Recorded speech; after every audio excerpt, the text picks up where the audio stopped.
امامت کی فضیلت سمجھ میں آتی ہے. سنیے عزیزو، پورے واقعے سے ہمیں کوئی غرض نہیں ہے، لیکن واقعہ بھی لطیف ہے، لہذا ہم آپ کی خدمت میں عرض کر رہے ہیں کہ یہ عبداللہ ابن عمر، آپ جانتے ہیں نا بہت سے عبداللہ گزرے، عبداللہ ابن عمر، عبداللہ ابن زبیر، کچھ اچھے بھی ہیں، عبداللہ ابن عباس مثلا، سو اور ہماری جان قربان جناب عبداللہ ابن جعفر، شہزادی زینب سلام اللہ علیہ کے شوہر. ایک صلوات پڑھو محمد علیہ.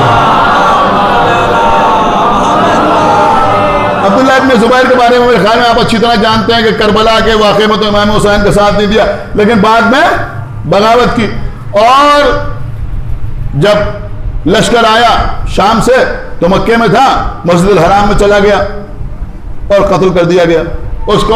اس کے لاشے کو لٹکا دیا گیا، ہاتھ پیر کاٹ کے اس کو لٹکا دیا گیا سولی کے اوپر. اب عزیزوں، اچھے لوگوں نے جب عبداللہ ابن زبیر کا یہ عالم دیکھا تو حالت خراب ہو گئی. اس وقت عبد الملک ابن مروان بادشاہ تھا، اور حجاج بن یوسف جو بعد میں خلیفہ بھی ہوا، بہت زبردست ظالم ترین آدمی، وہ مکے کا گورنر تھا، مکے کا والی تھا. عبداللہ ابن عمر بھی اس وقت مکے میں موجود تھے.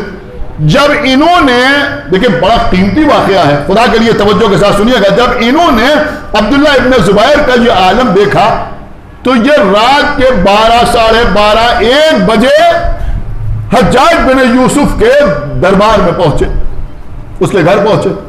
اب ظاہر سی بات ہے اتنی رات میں کوئی آیا ہو، یہ زمانہ تو ہے نہیں کہ لوگ رات میں 2 بجے تک جاگتے رہیں، تو بہرحال وہاں 1 بجے کا مطلب بہت زیادہ تھا. تو اس وقت یہ آیا، آنے کے بعد دربان سے کہا کہ میں ملاقات کرنا چاہتا ہوں حجاج بن یوسف سے. تو مشہور و معروف شخصیت تھی عبداللہ ابن عمر کی بھی. اس نے جا کے حجاج بن یوسف سے کہا کہ عبداللہ ابن عمر آئیں، کہ ٹھیک ہے بلا لو. یہ پہنچے. اب آپ میری طرف دیکھیے، اس وقت عالم یہ تھا کہ حجاج بن یوسف ایک تکیے کے اوپر سہارا لیے ہوئے آدھا لیٹا ہوا تھا، اور اس کے ہاتھ میں کاغذ سے قلم تھا، کچھ حساب و کتاب میں مصروف تھا، چراغ جل رہا تھا. اب یہ پہنچے، انہوں نے جا کے سلام دیا، وہ ٹھیک سے اٹھ کے بیٹھا بھی نہیں، ویسے ہی اس نے جواب دیا، لیٹے لیٹے اس نے جواب دیا وعلیکم السلام. اس کے بعد اس نے کہا خیریت؟ تو انہوں نے کہا ہم اس لیے آئے ہیں کہ آپ کے ہاتھ پر عبد الملک ابن مروان کی بیعت کر لیں. کہا اچھا بیعت کرنے کے لیے آئے؟ یہ اتنی رات میں آنے کی کیا ضرورت تھی؟ اتنی رات میں آنے کی ضرورت کیا تھی؟ اتنی رات ہو گئی، اب آپ بیعت کرنے کے لیے آئے ہیں؟ تو انہوں نے کہا نہیں، ابھی میں نے سوچا کہ خدا جانے صبح سے پہلے کہیں مجھے موت نہ آ جائے، اگر میں مر گیا تو بغیر بیعت کے مر جاؤں گا، لہذا اتنی رات میں میں چلا آیا بیعت کرنے کے لیے، ذرا ہاتھ آگے بڑھاؤ تو میں تمہارے ہاتھ پر بیعت کر لوں. اب جیسے چاہے ویسے اس جملے کو سنیے گا. تو آپ کو معلوم ہے حجاج بن یوسف نے کیا کہا؟ حجاج بن یوسف نے ایسے ہی جیسے لکھ رہا تھا ویسے ہی لکھتا رہا، اور اس کے بعد بغیر زیادہ توجہ دیے ہوئے اس نے کہا کہ میرے ہاتھ تو اس وقت مصروف ہیں، تم میرے بدن کے کسی بھی حصے پر ہاتھ رکھ کے بیعت کر لو. اللہ اکبر، صلوات پڑھو محمد وآلہ محمد. دیکھیے میں جو کچھ پڑھ رہا ہوں پوری ذمہ داری کے ساتھ پڑھ رہا ہوں. ایک صلوات پڑھو محمد وآلہ محمد. اب بھائی جو روایت کے جملے ہیں، جو تاریخ ہے، وہ تو پڑھنی پڑے گی نا آپ کے سامنے. کہیں بھی ہاتھ رکھ کے بیعت کر لو، کہیں بھی ہاتھ. میں کہا ارے اس نے کہا چلو پیر ہی پر بیعت کر لو. پیر آگے بڑھایا، کہا پیر پر بیعت کر لو. اس نے کہا میں تو بیعت کرنے کے لیے آیا ہوں اور تم ہاتھ کے بجائے پیر بڑھا رہے ہو. تو اس نے کہا یہ بتائیے کہ آپ کو اس وقت اتنی اجلت کیا ہے بیعت کی؟ لیکن وہ بھی کوئی معمولی آدمی نہیں تھا، وہ جانتا. اس نے کہا اتنی آپ کو اجلت کیا ہے؟ تو انہوں نے کہا نہیں، رسول اللہ کی حدیث ہے کہ من ماتا ولم یعرف امام زمانہ ماتا میتۃ جاہلیہ، جو مر جائے بغیر اپنے زمانے کے امام کو پہچانے ہوئے وہ جاہلیت کی موت مرا. انہوں نے کہا میں اس لیے آ گیا کہ اگر بغیر بیعت کیے ہوئے مر گیا تو جاہلیت کی موت مروں گا، لہذا میں رات میں آ گیا کہ بیعت کر لوں. حجاج بن یوسف نے کہا تمہارا دل چاہے تو پیر پر بیعت کرو. بعد میں کی بھی انہوں نے اس کے پیر پر ہاتھ رکھ کے بیعت. تو انہوں نے کہا ارے میں کسی مجبوری کے تحت تھوڑی آیا ہوں، میں تو نبی کی حدیث کی وجہ سے آیا ہوں. اس نے کہا بات یہ نہیں ہے، ابھی تم نے عبداللہ ابن زبیر کا لاشا سولی پر دیکھا ہے. کیا سن رہے ہیں آپ؟ لہذا ڈر کے تم چلے آئے ہو بیعت کرنے کے لیے. کیا سن رہے ہیں آپ؟ خدا کے لیے بیدار ہوئیے. ڈر کے چلے آئے ہو بیعت کرنے کے لیے، نبی کی حدیث کی وجہ سے آیا ہوں. اب تاریخی جملہ جیسے چاہے مجمع سنے. ویسے ہی حجاج بن یوسف نے کہا کہ یہ حدیث تمہیں اس وقت یاد نہیں آئی جب لوگ علی کی بیعت کر رہے تھے.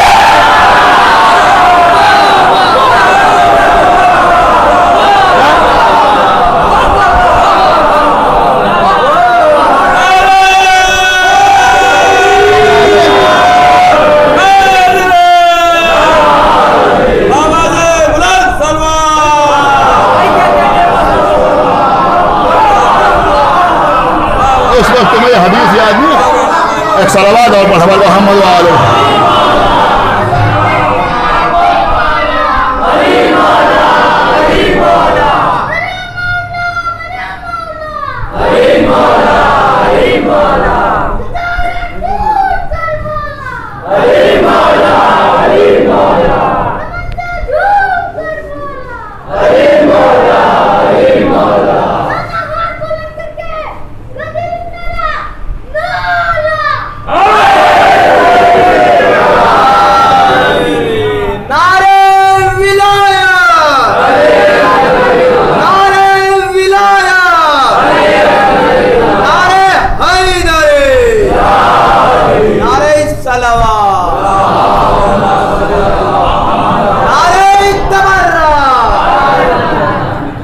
تو انہوں نے جو جواب دیا وہ بھی تاریخ نے محفوظ کیا.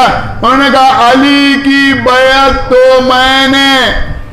دیکھیے اب جو لوگ ہم سے کہتے ہیں نہیں وہ سب تو آپس میں بڑے شیر و شکر تھے, وہ تو آپس میں بڑے شیر و شکر تھے. اب بیٹا بتا رہا ہے کیسے شیر و شکر تھے. عبداللہ ابن عمر نے حجاج بن یوسف سے کہا کہ وہ تو علی کی بیعت میں نے اس لیے نہیں کی کہ میرے باپ نے مجھے وصیت کی تھی کہ تم ہمیشہ معاویہ کی طرف رہنا. ایک صلوات پڑھا محمد وآلہ. باپ نے وصیت کی. دیکھیے اس پورے واقعے سے موتی کی طرح ہم نے ایک حدیث نکالی جو آپ کی خدمت پہ پیش کی کہ بھائی عبداللہ ابن عمر نے بھی اس حدیث کا اقرار کیا کہ جس نے اپنے زمانے کے امام کو نہ پہچانا. سمجھ رہے ہیں وہ جاہلیت کی موت پر. اب عزیزوں امام تو سب نے بنائے. یہ امام ابو حنیفہ والے, یہ امام مالک والے, یہ امام شافعی والے اور یہ امام احمد ابن حنبل والے, کیسے کیسے امام لوگوں نے بنائے. لیکن الحمدللہ کہ ہر فرقہ کسی نہ کسی امام کے نام سے جانا پہچانا تو جاتا ہے. لیکن آپ اللہ کا جتنا شکر ادا کریں اتنا کم ہے اس بات پر کہ ہر ایک کسی نہ کسی کو امام تو بہرحال مانتا ہی ہے, لیکن لفظ امامیہ ہمارے لیے استعمال ہوتا ہے. سمجھ رہے ہیں ہمارے فرقے کو امامیہ بھی کہا جاتا ہے, یعنی لفظ امامیہ ہمارے لیے استعمال ہوتا ہے. خداوند عالم کروٹ کروٹ جنت عطا کرے مبلغ اعظم مولانا اسماعیل دیوبندی صاحب کے اوپر کہ دیوبند کے پڑھے ہوئے تھے, دیوبند کے پڑھے ہوئے تھے لیکن شیعہ قوم کے مبلغ اعظم کہلائے. اس کا مطلب یہ ہوا کہ یہ بھی دیکھنے والی بات نہیں ہے کہ کون کہاں کا پڑھا ہوا ہے. کچھ غور کیجیے جو میں عرض کر رہا ہوں. اب یہ مجمع نہ سمجھے گا تو کون سمجھے گا؟ ارے بھیا ابو حنیفہ نے امام جعفر صادق سے پڑھا, اب کیا کیا جائے اسے, خدا کے لیے بیدار ہوئیے. ارے بھیا جس نے دیوبند میں پڑھا وہ شیعوں کا مبلغ بن گیا, اور جو امام کے سامنے بیٹھا ابو حنیفہ ایسا نالائق کہ امام ہی کے مقابلے پر امام بن کے چلا آیا, امام بن کے چلا آیا. بہت توجہ آپ حضرات کی. تھا تو امام کا شاگرد ہی تھا, امام کا شاگرد. بھائی شاگرد ضروری نہیں ہوتا کہ سب کے سب لائق ہو, کچھ لائق شاگرد بھی ہوتے ہیں اور کچھ نالائق شاگرد بھی ہوتے ہیں, کچھ نالائق شاگرد بھی ہوتے ہیں. دیکھیں یہ قوم کبھی نہیں کہتی, کبھی ہم نے زور نہیں دیا کہ نہیں ابو حنیفہ امام جعفر صادق کے شاگرد تھے. ارے بھائی ہوں یا نہ ہوں اس سے ہمارے اوپر کیا فرق پڑتا ہے؟ آپ مجھے بتائیے پڑتا ہے آپ کو فرق؟ کسی کو کوئی فرق نہیں پڑتا. لیکن ابن تیمیہ نے جو بڑا متعصب ترین آدمی گزرا ہے, اس نے اپنی کتاب میں لکھا کہ امام ابو حنیفہ امام جعفر صادق کے شاگرد نہیں تھے. کیوں نہیں تھے؟ اس نے لگا اس لیے کہ امام جعفر صادق جوان تھے اور ابو حنیفہ اس وقت بوڑھے تھے. بڑا ایسا بوڑھا کسی جوان کا شاگرد کیسے ہو سکتا ہے؟ دیکھیں فکر بالکل وہی ہے. کیا سننا یار کہ مولا علی جوان تھے, وہ بوڑھے تھے لہذا ان کو خلیفہ بنا لیا گیا، علی جوان تھے وہ بوڑھے تھے، یہاں بھی یہی کہا کہ ابو حنیفہ بوڑھے تھے، ان کی عمر زیادہ تھی، مولا علی جوان تھے، لہذا وہ ان کے شاگرد کیسے ہو سکتے ہیں؟ ان بے عقلوں کو معلوم ہی نہیں ہے کہ علم کا عمر سے کوئی تعلق ہی نہیں ہے۔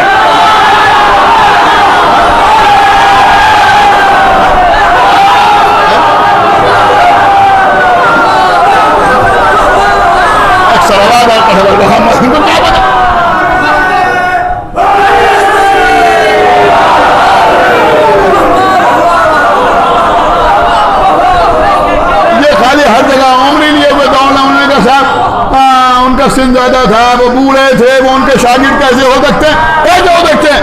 لیکن شبلی نعمانی نے کتاب لکھی ہے سیرت نعمانیہ، شبلی نعمانی جنہوں نے بہت سی کتابیں لکھی ہیں، ان کی کتاب الفاروق بھی ہے، سیرت النبی بھی ایک کتاب لکھی ہے، انہوں نے کتاب لکھی ہے جس کا نام ہے سیرت نعمانیہ۔ نعمان کہتے ہیں ابو حنیفہ کو، ابو حنیفہ کا نام تھا نعمان، کنیت تھی ابو حنیفہ۔ سنیے بہت غور کے ساتھ، تو انہوں نے لکھا کہ یہ جو ابن تیمیہ نے شک و شبہ ظاہر کیا ہے کہ ابو حنیفہ امام جعفر صادق کے شاگرد کیسے ہو سکتے ہیں، اس لیے کہ ان کی عمر زیادہ تھی اور امام جعفر صادق علیہ السلام کی عمر کم تھی۔ اب جیسے چاہے ویسے سنیے گا، میرا نقطہ نہیں ہے، نقطہ تو شبلی نعمانی کا ہے، لیکن اس کے آگے نتیجہ میں آپ کی خدمت میں پیش کروں گا، انشاءاللہ آپ محسوس کریں گے تو محظوظ ہوں گے، اور آج اس مجلس سے جائیں گے تو تبرکاً یہ چیز اپنے ساتھ لے کے جائیں گے۔ شبلی نعمانی لکھتے ہیں کہ ابن تیمیہ کا یہ خیال بالکل غلط ہے کہ ابو حنیفہ ان کے شاگرد کیسے ہو سکتے ہیں، اس لیے کہ ابو حنیفہ بوڑھے تھے اور امام جعفر صادق کم عمر کے تھے۔ انہوں نے کہا یہ بھی تو دیکھنا چاہیے ابن تیمیہ کو کہ ابو حنیفہ باہر کے آدمی تھے، امام جعفر صادق پیغمبر کے گھر کے آدمی تھے۔ سنیے انہوں نے کہا بھائی وہ باہر کے آدمی تھے اور امام جعفر صادق نہیں غور کیا آپ نے، پیغمبر کے گھر کے آدمی تھے۔ میں کہوں گا شبلی نعمانی اس معاملے میں تو تم نے دیکھ لیا کہ ابو حنیفہ باہر کے آدمی تھے اور امام جعفر صادق گھر کے آدمی تھے۔ ذرا فدق کے معاملے میں بھی دیکھو کہ نہیں دے رہا ہے، باہر کا آدمی ہے۔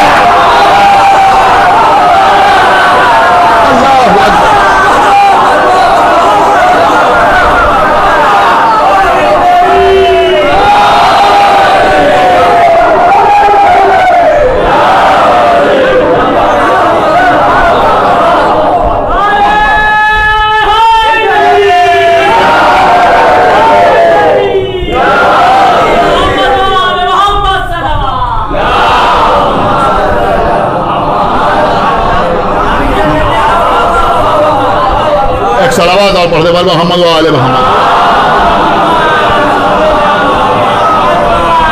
حالانکہ میں یہ بھی آپ کی خدمت میں عرض کر دوں کہ ہمیں کوئی فرق نہیں پڑتا کہ وہ ان کے شاگرد ہوں یا نہ ہوں۔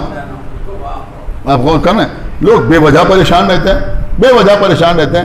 ایک بار دلی میں حسین ڈے ہوا، میں اس حسین ڈے میں تو شریک نہیں تھا، بہت پرانی بات ہے، لیکن میں نے اس کی ریکارڈنگ دیکھی تھی، ویڈیو کیسٹ اس وقت چلتے تھے تو اس پر دیکھا تھا، تو اس میں کسی نے وہ ربائی پڑھ دی، شاہ است حسین، بادشاہ است حسین، دی است حسین، دی پناہ است حسین، سردار نداد دست در دست یزید حقا کہ بنائے لا الہ پڑھ دی کسی، اور اس نے کہا کہ یہ خواجہ معین الدین چشتی کی ربائی۔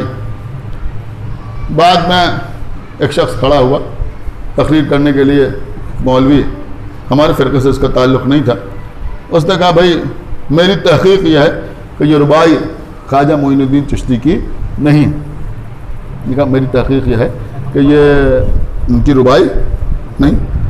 تو اب وہ اس کے اوپر بحث ہونے لگی، اس کے بعد کوئی کھڑا ہوا، اس نے کہا نہیں ان کی ربائی ہے، پھر کسی نے ان کا ساتھ دیا، کسی نے ان کا ساتھ دیا، تو اب کوئی مولوی، اس میں اپنے علماء بھی تھے وہ بھی تقریر کرتے رہے، تو زیادہ تر لوگ کوشش کر رہے تھے کہ ثابت کرے کہ نہیں یہ معین الدین چشتی کی ربائی ہے، تو کچھ لوگ کہہ رہے تھے نہیں ان کی یہ ربائی ہے، اور کوئی کہہ رہا تھا ان کی ربائی نہیں ہے، اس پر خوب بحث ہو رہی تھی۔ بعد میں ایک نوجوان شیعہ خطیب کھڑا ہوا اور اس نے کہا میں بہت دیر سے یہ تقریریں سن رہا ہوں، یہ بحث سن رہا ہوں کہ یہ ربائی خواجہ معین الدین چشتی کی ربائی ہے یا نہیں ہے۔ اس نے کہا میں کوئی تحقیق اس سلسلے میں آپ کے سامنے پیش نہیں کرنا چاہتا، میں اس سلسلے میں کوئی بحث نہیں کرنا چاہتا، لیکن میں صرف اتنا کہنا چاہتا ہوں کہ اگر یہ ربائی خواجہ معین الدین چشتی کی نہیں ہے تو اس سے ہمارے حسین کا کوئی فرق نہیں پڑتا، معین الدین چشتی کا رتبہ گھٹتا ہے۔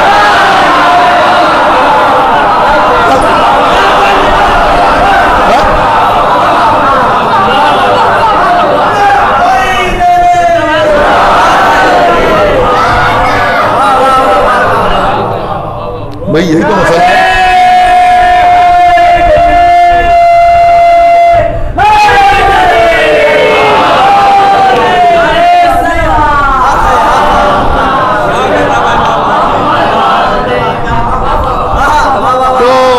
سمجھتے ہیں عزیزوں کے یہاں کوئی ان کا شاگرد ہو یا شاگرد نہ ہو، اور پھر ہم تو یہ سمجھتے ہیں کہ اگر تھے بھی شاگرد تو آنکھ شدہ شاگرد۔ سمجھ رہے ہیں؟ آپ نے غور نہیں کیا، میں بڑا قیمتی جملہ آپ کی خدمت میں عرض کیا گیا، اس لیے کہ جو علم عطا کرے وہ بھی باپ ہی ہوتا ہے نا، تو اگر تھے بھی تو آنکھ شدہ شاگرد، تو بہرحال ہمیں کوئی فرق نہیں پڑتا، لیکن ان کا مسئلہ تھا تو انہوں نے اس کا ثابت کیا، اس کو ثابت کیا۔ تو عزیزوں یہ وہ لوگ تھے کہ جنہوں نے امام ہی سے علم حاصل کیا اور امام ہی کے مقابلے پہ آئے۔ یہ جو آپ سنتے ہیں کہ ہمارے پانچویں اور چھٹے امام کے زمانے میں چونکہ خلفائے بنی امیہ اور خلفائے بنی عباس کے درمیان آپس میں اقتدار کے سلسلے میں جنگ ہو رہی تھی، لہذا ہمارے ائمہ کو علوم آل محمد کی نشر و اشاعت کا زیادہ موقع ملا۔ یہ میں سمجھتا ہوں کہ بات صحیح ہے، لیکن جملہ اچھا نہیں، یہ کہنا مناسب نہیں۔ کچھ چیزیں عام طور پر پڑھی نہیں جاتی۔ ہمارے اور آپ کے چوتھے امام، امام زین العابدین علیہ الصلوۃ والسلام 35 سال اپنے بابا پر روتے رہے، یعنی کربلا کے بعد 35 سال مسلسل روتے رہے، کھانا سامنے آیا تو روئے، پانی سامنے آیا تو روئے۔ سب آپ سنتے ہیں نہیں سنتے ہیں؟ لیکن 35 سال جو امام روتے رہے، اسی گریے کی برکت سے صحیفہ سجادیہ، صحیفہ کاملہ ہمارے سامنے آئے۔ کیا سمجھیں؟ خدا کے لیے بیدار ہوئیے، اور یہ صرف دعاؤں کا مجموعہ نہیں ہے، بلکہ آپ کبھی غور سے پڑھیے، اس میں تاریخ بھی ہے، یعنی انہی دعاؤں میں آپ پڑھیے تو اسی میں آپ کو تاریخ بھی مل جائے گی، اسی میں آپ کو شریعت بھی مل جائے گی، اسی میں آپ کو فقہ بھی مل جائے گی، اسی میں آپ کو حلال و حرام کے مسائل بھی مل جائیں گے، اسی میں آپ کو فلسفہ بھی مل جائے گا، اسی میں منطق ہے، اسی میں تاریخ ہے، اسی میں علم کیمیا ہے، سب کچھ اسی کے اندر موجود ہے۔ غور کر رہے ہیں آپ؟ ظاہر سی بات ہے کہ دعاؤں میں سب کچھ سمیٹ لیا، ہوتا کس کا ہے؟ اس کا ہے نا جس نے نقطے میں قرآن جمع کر لیا۔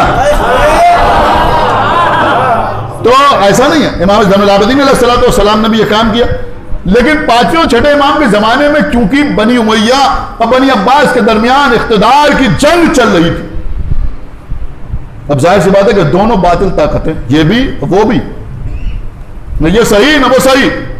بنی امیہ کمزور ہو رہے تھے، بنی عباس طاقت میں آ رہے تھے، وہ وقت قریب تھا کہ بنی عباس حکومت حاصل کر لیں۔ ایسے زمانے میں ہمارے پانچویں اور چھٹے امام کے پاس لوگ آتے تھے علم حاصل کرنے کے لیے۔ بس میں جملے میں تھوڑی سی تصحیح کرنا چاہتا ہوں، اور انشاءاللہ اسے آپ پسند کریں گے کہ یہ نہ کہو کہ بنی امیہ اور بنی عباس کے درمیان اقتدار کی جنگ چل رہی تھی لہذا ہمارے اماموں کو موقع ملا لوگوں تک علم پہنچانے کا، بلکہ کہنا ہے تو یوں کہوں کہ کیونکہ ان دونوں کے درمیان جنگ ہو رہی تھی اقتدار کے سلسلے میں، لہذا لوگوں کو یا عقل مندوں کو یہ موقع ملا کہ وہ امام سے کسب علم کر سکے۔ لوگوں کو یہ موقع ملا کہ ائمہ سے زیادہ کسب علم کر سکے، اور لوگ آتے تھے ان سے علم حاصل کرنے کے لیے۔ اور شاید یہ میسج ہم سب کے لیے تھا کہ دیکھو اگر کہیں دو باطل طاقتیں آپس میں لڑنے لگیں تو کسی ایک کی طرف نہ ہو جاؤ، بلکہ ایسے موقع پر جستجو علم کرو۔ کیا سمجھ رہے ہیں؟ خدا کے لیے بھائی بیدار ہوئیے، ایسے موقع پر جستجو علم کرو۔ تو ہمارے چھٹے امام کے زمانے میں 12 خلفاء گزرے، جن میں 9 بنی امیہ کے اور 3 بنی عباس کے، 12 حکمران ہمارے چھٹے امام کی حیات طیبہ میں اس دنیا میں گزرے۔ 9 بنی امیہ کے تھے اور 3 بنی عباس کے۔ جب بنی عباس حالانکہ اہل بیت کا نام لے کر اقتدار میں آئے، لیکن جب اقتدار حاصل ہو گیا تو اہل بیت پر بنی امیہ سے بڑھ چڑھ کے مظالم ڈھانے لگے۔ ایک بات یہ بھی سمجھ میں آئی، کچھ ایسے بھی بدبخت ہوتے ہیں کہ جو اہل بیت کے نام کے سہارے ترقی کرتے ہیں. خدا جانے اس مجمع نے محسوس بھی کیا یا نہیں محسوس کیا. اہل بیت کے نام پر ترقی کرتے ہیں، لیکن جب ترقی حاصل ہو جاتی ہے تو اہل بیت کو بھول جاتے ہیں. صلوات محمد و آل محمد. آپ غور کر رہے ہیں؟ مثلا شعر کہنا شروع کیے، مجلسیں پڑھنا شروع کی، دھیرے دھیرے آگے بڑھتے گئے، لوگوں سے تعلقات ہوتے گئے، انہی تعلقات کی بنیاد پر کوئی ادارہ قائم کر لیا، یہ کرنے لگے وہ کرنے لگے. اب ان کی سمجھ میں مجلسیں نہیں آتی. ایک صلوات محمد آپ کے بھائی ایک صلوات اور محمد اب ان کی سمجھ میں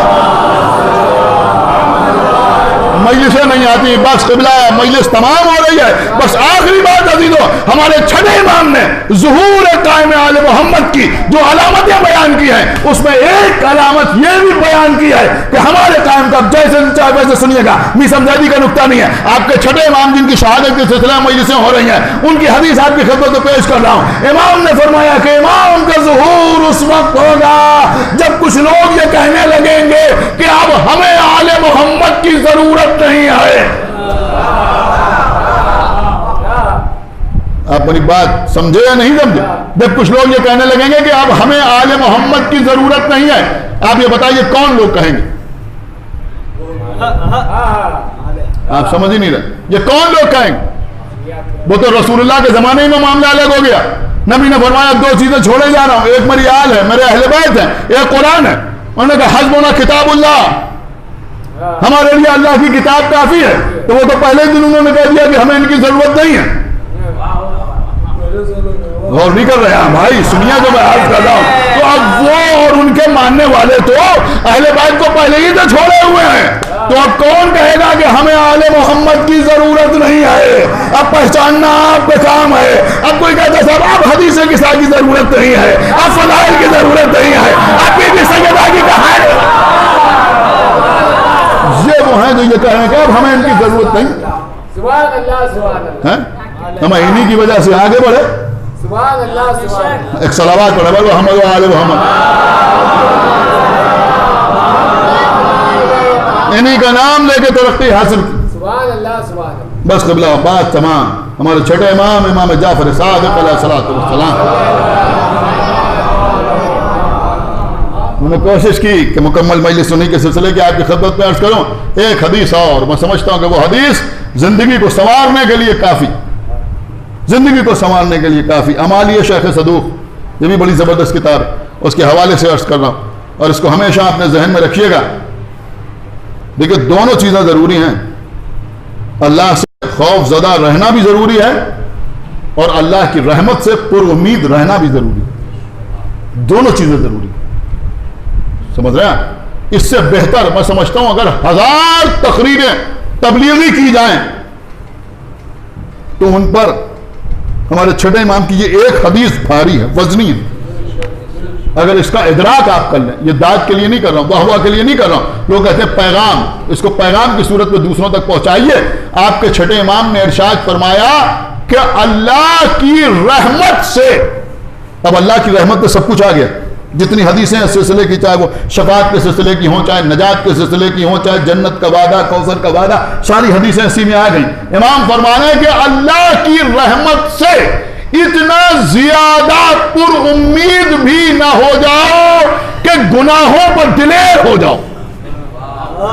دیکھیں یہ میسم زیدی نہیں کہہ رہا ہے، آپ غور نہیں کر رہے ہیں. ایک صلوات پڑھے محمد و آل محمد. اللہ اکبر. یہ تو بھائی اگر نہیں بھی کسی کا دل چاہ رہا ہے تب بھی سننا ہی پڑے گی یہ حدیث، اس لیے کہ چھٹے امام کی حدیث ہے. فرمایا کہ اللہ کی رحمت سے اتنا زیادہ پر امید بھی نہ ہو جاؤ کہ گناہوں پر دلیر ہو جاؤ، اور اللہ کے عذاب سے اتنا زیادہ خوف زدہ بھی نہ ہو جاؤ کہ اللہ کی رحمت سے مایوس ہو جاؤ. ایک صلوات پڑھے محمد و آل محمد. کوئی صلوات پڑھتے پر محمد و آل محمد. دونوں چیز. اسلام جو ہے وہ بیلنس کا نام ہے، بیلنس کا. لہذا یہ بات ہمیشہ اپنے ذہن میں رکھیے عزیز. اور یہ جتنی حدیثیں ہیں اس کے اوپر لوگ غور نہیں کرتے ہیں کہ روز قیامت مولا علی فرمائیں گے یہ میرا یہ تیرا یہ میرا یہ تیرا. تو جس کے کہیں گے کہ میرا وہ جنت پہ چلا جائے گا, جس کو کہیں گے یہ تیرا وہ جہنم واصل ہو جائے گا. لوگ تو ذاکر پڑھ کے چلے جاتے ہیں. اب کون نماز پڑھے گا, کون روزہ رکھے گا؟ بے وقوف ہوگا جو نماز نہیں پڑھے گا, احمق ہوگا جو سجدے نہیں کرے گا اس کو سننے کے بعد.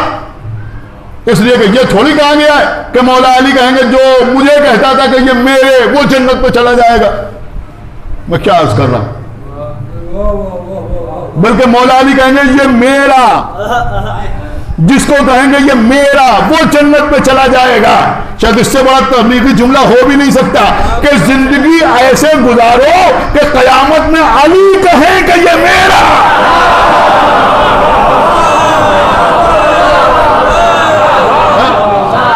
اور صلوات محمد و آل محمد, علی کہیں کہ یہ میرا. سمجھ رہے ہیں آپ یا نہیں سمجھ رہے؟ زندگی ایسے گزارو. اب میں سمجھتا ہوں کہ اس میں ساری چیزیں آ گئی کہ ایسا کردار ہو, اس طرح سے زندگی گزارو کہ علی کہے کہ یہ میرا. بس بات تمام عزیز. تو بہرحال عزیز 15ویں شوال کا دن کہ جب منصور دوانقی نے ہمارے چھٹے امام کو زہر دے کر شہید کروایا, ہمارے امام کی شہادت کا دن, جب زہر نے اثر کرنا شروع کیا تو اپنے فرزند امام موسیٰ ابن جعفر کو بلایا, اور بلانے کے بعد وصیتیں فرمائیں, جن میں ایک وصیت یہ بھی تھی کہ میری قبر کو زمین سے 4 انگل سے زیادہ بلند نہ کرنا. میں کہوں گا مولا آپ قبر کے سلسلے میں وصیت کر رہے ہیں,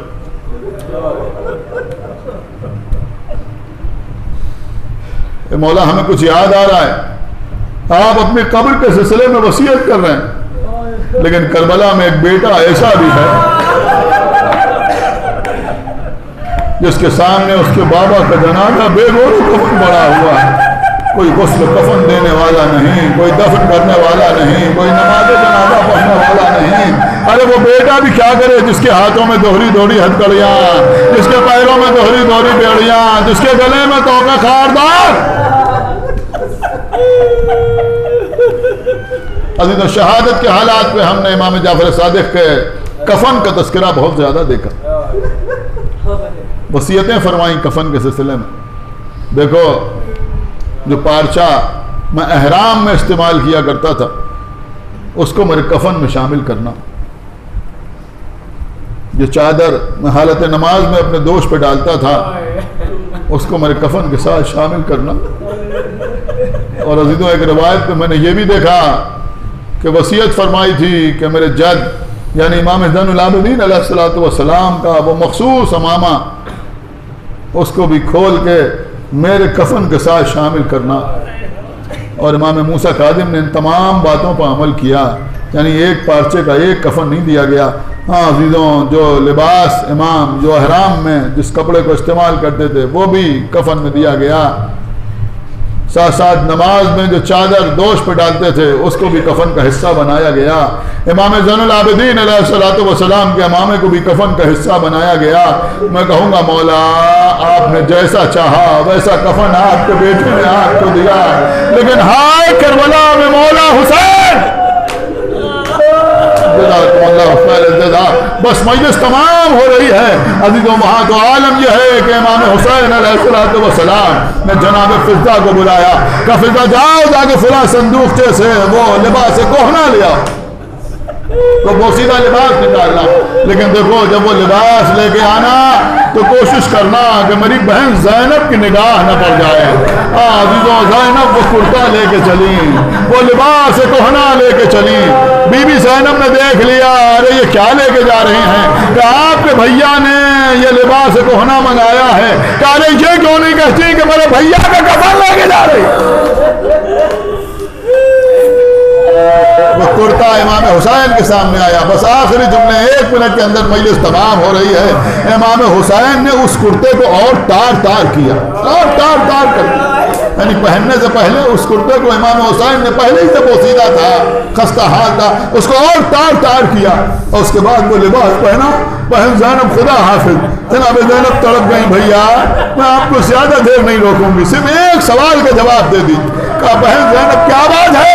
کہا بھیا آپ نے یہ لباس کہنا پہنا ہماری سمجھ میں آیا, لیکن آپ نے اسے اور تار کیوں کیا؟ یہ تو پہلے ہی سے بوسیدہ تھا, آپ نے اسے اور تار کیوں کیا؟ ارے ہماری جان قربان کیسے پڑے ہم آپ کے سامنے. عزیزوں امام حسین نے جواب دیا, بہن زینب تم نے کیا پوچھ لیا؟ ارے میری شہادت کے بعد کوئی میرا امامہ اتار کے لے جائے گا, کوئی میرا زرا اتار کے لے جائے گا, کوئی میری نالین اتار کے لے جائے گا. میں چاہتا ہوں یہ کرتا کم سے کم جسم پر سلامت رہے, لہذا اسے تار کر دیا ہے کہ اسے بے قیمت سمجھ کے کوئی میرے بدن سے علیحدہ نہ کرے. اب ابھی تو ہم سخت مسائل پڑھنے کے عادی نہیں, اب کیسے آپ کی خدمت میں عرض کریں, صرف اشارہ کریں گے کہ وہ کرتا بھی حسین کے بدن پر باقی رہا یا نہ رہا. اور ذرا شام غریبہ کے مسائل تصور میں لائیے کہ جب جناب زینب جناب سکینہ کو علیحدہ کر کے لے کے چلی ناشے سے, تو یہی تو پوچھا نا, اے بیٹی تم نے بابا کو پہچانا کیسے؟ اس لیے کہ لاشے کو جب پہچانا جاتا ہے جب جسم پر سر ہوتا ہے, یہ لباس صحیح سلامت ہوتا ہے. کابو بھی اماں جب خیموں میں آگ لگی, میں نے میدان میں آگے پکارا, اے بابا آپ کہاں ہیں؟ تو اس نشیب سے آواز آئی, الیہ سکینہ. بس میں اسی آواز کے سہارے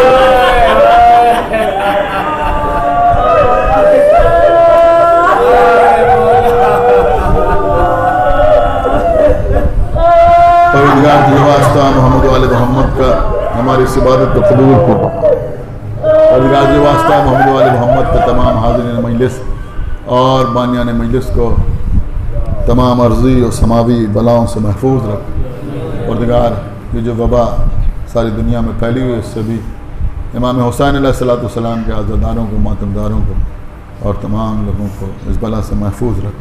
اور واسطہ محمد والے محمد ہم کو اعمال صالحہ کی توفیق عنایت فرما, ہمارے عقائد کو صحیح و سالم رکھ. ہم جب تک زندہ رہیں اہل بیت کی محبت اور ان کے دشمنوں کی عداوت پہ زندہ رہیں, اور دنیا سے جائیں تو یہ دونوں عظیم ترین نعمتیں اپنے ساتھ لے کے جائیں. پروردگار جلد از جلد ہمارے امام زمانہ کا ظہور فرما, اور ان کے اصحاب اور انصار میں ہمارا شمار فرما.